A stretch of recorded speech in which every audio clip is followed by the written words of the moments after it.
Guys, कैसे हैं आप? उम्मीद करते हैं आप सब खैरियत से होंगे, खुश होंगे और हमारी दुआ है कि हमेशा खुश रहें, हंसते और मुस्कुराते रहें। मेरा नाम है रहमान अनवर और मेरा नाम है अलीस और मैं हूं मोहम्मद और मैं हूं ज़फर इकबाल। और आज हम जिस वीडियो पे करने जा रहे हैं ये परी खान सर की वीडियो है, जिसका टाइटल है यूएनओ भारत से भेदभाव क्यों करता है। तो देखते हैं भाई वीडियो। अगर वीडियो पसंद आए तो लाइक सब्सक्राइब जरूर कीजिएगा, कमेंट में अपनी राय का इज़हार जरूर कीजिएगा। करते हैं वीडियो स्टार्ट और देखते हैं फिर।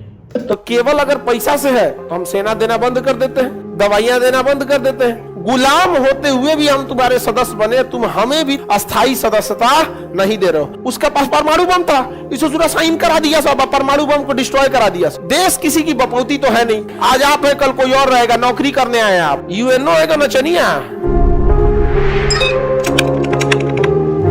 यूएनओ को भारत बहुत कम पैसे देता है, लगभग उसके कुल बजट का भारत 1.5% देता है। टोटल यूएनओ का जितना खर्चा है ना, उसका कितना परसेंट देता है? 1.5%। तो एक पहला इशू आ गया बजट का। चलते एक एक करके देखते हैं क्यों हमें अस्थाई सदस्यता नहीं मिला। पहला हमारा क्या है? बजट कम है, तो इसका काट भी है। बजट के अलावा हम अपनी सेना देते हैं, दवाइयां देते हैं, जेनरिक दवाइयां पूरी इंडिया में हम ही लोग सप्लाई करते हैं, पूरी दुनिया में। हमारे यहाँ दवाइयां जो है ओरिजिनल तो बनती ही नहीं है, बहुत कम दवाइयां बनती है हमारे यहाँ। ओरिजिनल दवाइयां बहुत कम बनती है, हम लोग जेनरिक बना देते हैं। जैसे कोई वैज्ञानिक है, दवाइयां का खोज किया, उसको 20 साल तक पेटेंट दे दिया जाएगा, कमा लो बाबू तुम जितना कमाना चाहते हो। उसके बाद वो ओपन हो जाते हैं, फिर उसका जेनरिक बना सकते हैं। तो हम लोग दवाइयां बनाने में नहीं बल्कि जेनरिक बनाने में आगे हैं। ओरिजिनल दवा 100 रुपया का, जेनरिक 1 रुपया में बना देगा। तो भारत की दवाइयां किस पे डिपेंड करते हैं? जेनरिक पर। जेनरिक है तो हम लोग यहाँ देखो जेनरिक दवाइयां बहुत ज्यादा है, तो हम लोग दवाइयों की भी तो सप्लाई करते हैं। तो केवल अगर पैसा से है तो हम सेना देना बंद कर देते हैं, दवाइयां देना बंद कर देते हैं। अब वो पैसों हम क्या कर देंगे? दे देंगे अब। तो पहला हो गया बजट। दूसरा, क्या किसी ऐसे संगठन में केवल पैसा मायने रखता है किसी चीज के लिए? मतलब ये कौन का बिया का नाच हो रहा है का कि ढेर पैसा दे दो तो ढेर देर 2 घंटा नचवा देगा? यूएनओ है नचनिया। हाँ, ये कौन सा बात होता है कि बजट कम है? मतलब कहना क्या चाहते हैं कि पैसा देंगे तो बजट यूएनओ के अस्थायी सदस्यता दे देंगे, उस हिसाब से तो सबको मिल जाना चाहिए जो भी पैसे वाले देश। तो ये या यूएनओ की कुछ कुछ क्या है, गड़बड़ियां है। आगे बढ़े तो पहला हो गया कि उसका कहना है कि बजट। पहला उसका क्या कहना है? बजट। किसका बजट कम है? तो थोड़ा भी नहीं छूटा है बाबू। इससे पहले क्वेश्चन पूछ रहे थे, कहना है क्वेश्चन पूछा, अभी बताए कितना परसेंट है? 1.5%। तब कुछ पूछ रहा है कितना? अरे भाई अमेरिका 35% देता है, समझ में आ गया? हम लोग देंगे लो, हमारा डिफेंस बजट उड़ जाएगा, बहुत ज्यादा पैसा लगता है, अरबों खरबों में रुपया लगेगा यहाँ पे। आगे बढ़े, चलिए ध्यान से। पहला हो गया बजट हो गया। उसके बाद कहता है कि जम्मू कश्मीर। यूएनओ का कहना है कि जम्मू कश्मीर एक विवादित जगह है और अगर आपको अस्थायी सदस्यता दे देंगे तो आपके पास हो जाएगा वीटो। अब जम्मू कश्मीर के बारे में कभी भी कोई फैसला यूएनओ करेगा तो अगर इंडिया के फेवर में गया तो ठीक है, इंडिया के फेवर में नहीं गया और जम्मू कश्मीर के फैसला आने से पहले उसे वीटो मिल गया, लगा देगा वीटो। अब ये मुद्दा कौन उठा देता है? पाकिस्तान उठा देता है कि भाई भारत को वीटो मत देना, तो हमारा पाकिस्तान अटक जाएगा। सोचो पाकिस्तान, तुम अपना देखो, तुम जिंदा रहोगे कि नहीं, बाद में कश्मीर निपटेगा आदमी। अब गया जमाना कश्मीर, लाहौर अपना है, नहीं समझा? कश्मीर कश्मीर चिल्लाने दीजिए, सीधा क्या ही है? लाहौर। हालांकि लाहौर में खाना पीना बहुत अच्छा, मतलब छोला कुलचा, बिरयानी, चाय सब। लाहौर पूरे भारत का सबसे अच्छा एक सेकुलर कल्चर था, क्योंकि लाहौर में ना बहुत ज्यादा मात्रा में हिंदू भी रहते हैं, लाहौर में बहुत ज्यादा मात्रा में सिख भी और मुस्लिम भी। तो इंडिया की ये 3 मेजर पॉपुलेशन जो है वो सबसे ज्यादा आपको एक ही शहर में मिलती थी, तो लाहौर में मिलती थी। समझ में कि नहीं गया? हर कम्युनिटी के लोग वहां थे। तो लाहौर जीता जागता एग्जाम्पल था सेकुलरिज्म का, और वो ऐसे मिल गया। मतलब वहां पे रेड क्लिफ से पूछा कि आप लाहौर को क्यों दे दिए थे, तो कहा कि आपको कलकत्ता दिए, बंबई दिए, चेन्नई दिए, मुंबई दिए, दिल्ली दिए, लखनऊ दिए, पूना दिए, नागपुर दिए, उसको कराची की सेवा था क्या वहां पे? तो सोचे लाहौर दे देते हैं। अरे चोट्टा कहीं का प्रसादी बांट रहा है। अरे अभी रहता रेड क्लिप हुआ तो आदमी निकाल के उसको फांसी देता। बताइए, ऐसा ऐसा काम किया था। तो जम्मू कश्मीर का मामला सीरियस है, यहाँ भारत फंस जाता है। तो जम्मू कश्मीर पर अध्ययन करने के लिए यूएनओ ने एक आयोग का गठन किया था। उस आयोग का नाम था डिक्सन कमीशन। क्या नाम था? डिक्सन कमीशन ने कहा था कि यूएनओ को जम्मू कश्मीर के मामले में हस्तक्षेप नहीं करना चाहिए, क्योंकि जम्मू कश्मीर पाकिस्तान और भारत का आंतरिक मामला है। अब लो, भारत कहता है कि जब ये मामला आंतरिक है तो हम अपने से सुलट लेंगे, तुम बीच में मत आओ। अब बताइए यूएनओ किसकी बात माने, पाकिस्तान का माने या खुद अपने द्वारा बनाए गए डिक्सन कमीशन का बात माने? तो यहां डिक्सन कमीशन किसके पेपर में आ जाता है? हो गया कि नहीं हो गया? बंद कर दो बाबू, गेट बंद कर दो। डिक्सन कमीशन हम लोग के पेपर में आ गया।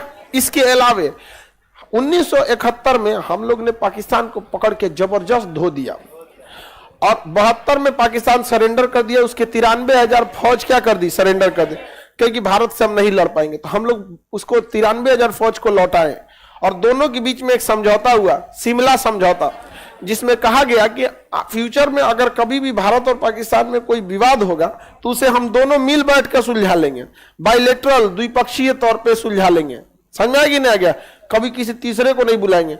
तो भारत कहता है डिक्सन कमीशन की भी बात मानो, दूसरा शिमला समझौता की भी बात मानो। डिक्सन यूएनओ का है, शिमला समझौता पाकिस्तान और भारत दोनों के प्रधानमंत्री ने साइन किया यहाँ पे। तो जम्मू कश्मीर का तो मामले निपट गया। अब भारत कहता है कि जब यूएनओ की स्थापना हो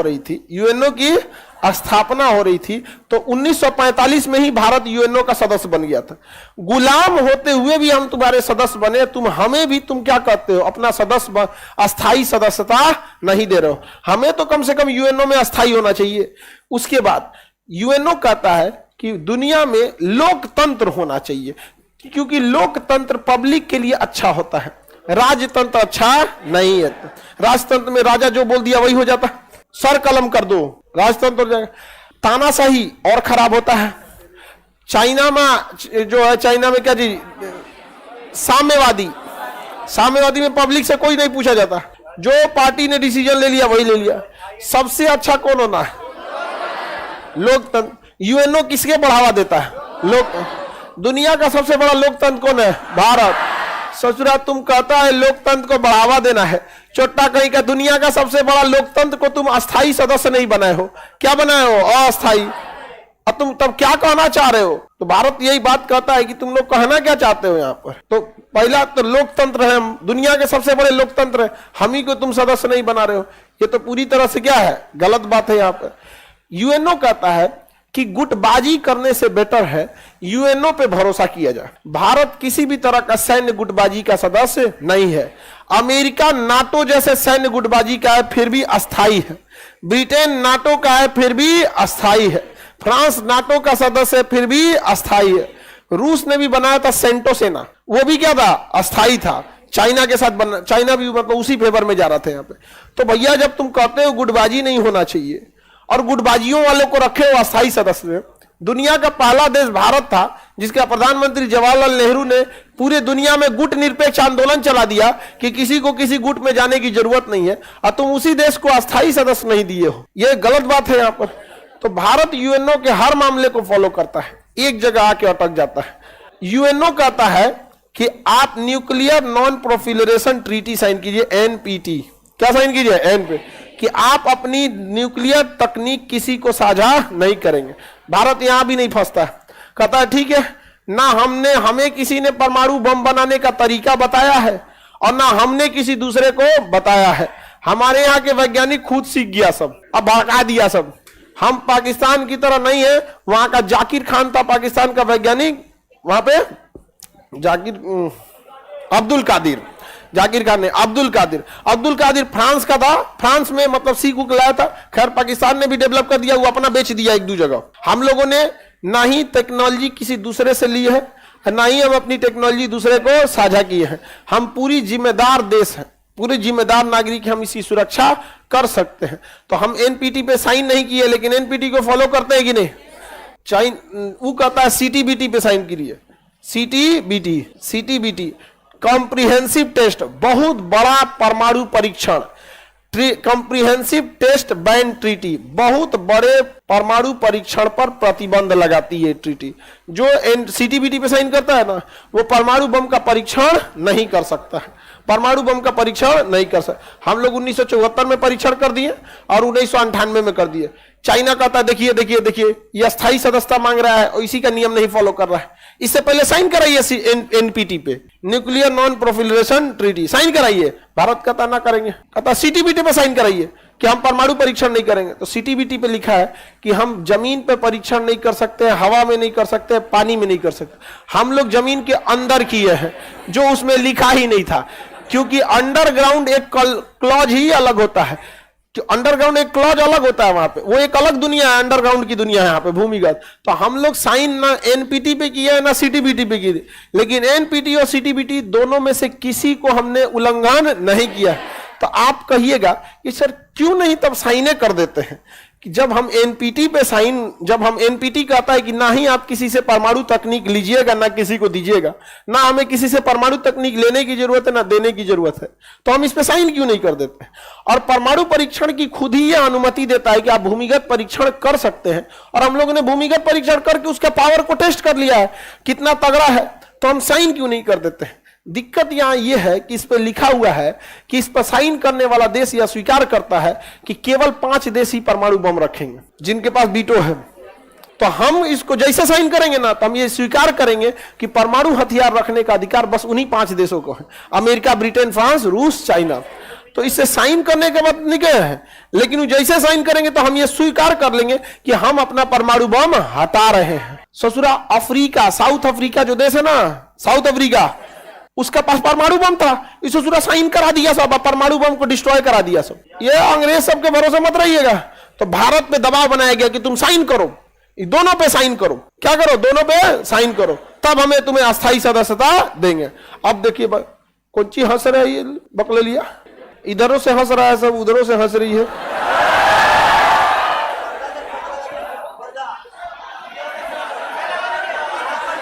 तुम दर्जा हंसती है जो छुप कैसे दताइल, डिस्टर्ब करने के लिए लड़कों को हंसती है, क्या आगे तुम नहीं समझते हो? अटेंशन चाहिए उनको, तुम अटेंशन मत देना। और फिर देखना बिना ऑक्सीजन के भी आग लग सकता है। केमिस्ट्री कहता है कि बिना ऑक्सीजन के आग नहीं लग सकता है। अटेंशन बस मत दो। फिर देखो कोई ठीक नहीं है। बबनी का कहना है कि मैं सर अगर इस पे हम साइन कर दिए इन दोनों पे तो अस्थाई मिल जाएगा कि नहीं मिल जाए? अस्थाई मिलेगा कि नहीं मिलेगा अलग बात है, क्या भरोसा इन चोटों का? हम ये क्यों स्वीकार करें कि चाइना रख सकता है हम नहीं, रूस रख सकता है हम नहीं, रख देंगे हम अस्थाई सदस्यता। हमें कौन सा घटल है अस्थाई सदस्यता बिना? हमको जहां जरूरत है रूस मारिए देता है, नहीं समझे? तो हमें कौन मारो कल बिना खाए को घटल है? जहां जहां जरूरत है वहां कौन मार देता है? रूस। ये उसके लिए दिक्कत है जिसको कोई नहीं है आगे पीछे, नहीं समझ में? दुनिया में तो हम लोग बना के रखे हैं इतना, हमारे लिए फ्रांस मार देता है वीटो। फ्रांस सही में आपको मोदी जी कहेगा तनी और राफेल खरीद लीजिए ना। नहीं समझे? दुनिया में कोई किसी का देश किसी की बपौती तो है नहीं। किसकी बपौती? जो प्रधानमंत्री है उनका अपना घर का देश थोड़े है।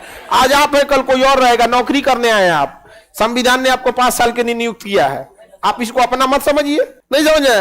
तो और फ्रांस भी हम लोग के लिए क्या मार देता है वीटो, तो हमारा कौन बार घटल है? कोई इसके लिए घटल थोड़े जा रहा है। अब बताइए हम एनपीटी पे साइन नहीं करेंगे, फंस जाएंगे। सोच रहा हम कभी स्वीकार करके देंगे कि बाकी 5 गो आप परमाणु बम रखिए, हम लोग नहीं रखेंगे।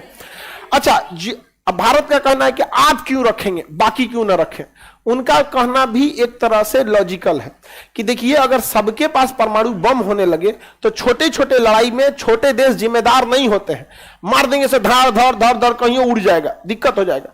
तो जो जिम्मेदार देश थे जो 1974 से पहले परमाणु बम बना लिए वो रख सकते हैं। वो सब देखा सब कि 1974 तक सब बना लिए, सब उससे पहले रख सकते हैं। सबको हम कैसे छूट दे सकते हैं? तो भारत का कहना है कि आखिर 74 तक डेडलाइन दिए है ना, उसको 75 कर दीजिए, हम भी उसी में चलाएंगे। हम भी उसी में चलाते हैं। तो कहता है कि ना ना ना ना तुमको नहीं देंगे हम, यहाँ पे तुमको नहीं देंगे। तो भारत का कहना है कि हम एनपीटी और सीटीबीटी दोनों पर साइन करने के लिए रेडी हैं। हमारा बस 2 बात है, या तो इसमें कह दीजिए कि हम परमाणु बम रखेंगे जैसे बाकी सब रखें, या तो आप इसमें कह दीजिए कि ना हम रखेंगे ना दुनिया का कोई सदस्य रखेगा, हम परमाणु बम नहीं रखेंगे तो दुनिया में और भी कोई नहीं रखेगा। समझ आ गया कि नहीं? गया भारत साफ कह देता है इसके अलावा यहां भारत कहता है no first use, no first use. Bharat कहता है कि देखिए हम पहले परमाणु बम नहीं चलाएंगे, इसका मतलब कि हम उस देश पर भी नहीं चलाएंगे जिसके पास परमाणु बम नहीं है, क्योंकि जब परमाणु बम नहीं है तो परमाणु मरबो नहीं करेगा। कहता है नो फर्स्ट यूज, हम पहला यूज नहीं करेंगे। यानी अगर कोई हमारे किसी शहर मान के मुंबई पे गिरा दिया तब तो हम ना छोड़ेंगे, तब तो हम नहीं छोड़ने वाले। जाए जापान पे क्या हुआ, नागासाकी पे मारा, ब्लैकमेल कर रहा है कि हर सरेंडर करो नहीं तो फिर मारेंगे, मार हिरोशिमा मारा, फिर नागासाकी मारा, कर अगला क्वेटो पे मारेंगे, फिर अगला टोक्यो पे मारेंगे। जापान को सरेंडर करना पड़ा। भारत का कहना है कि हम हमला के लिए नहीं रखे, लेकिन हम ब्लैकमेल नहीं होंगे। नो फर्स्ट यूज, समझ में आ गया कि नहीं? नो फर्स्ट यूज, हम पहला यूज नहीं करेंगे, लेकिन अगर कोई हमारे ऊपर यूज कर दिया तो हम उसको यूज एंड थ्रो कर देंगे।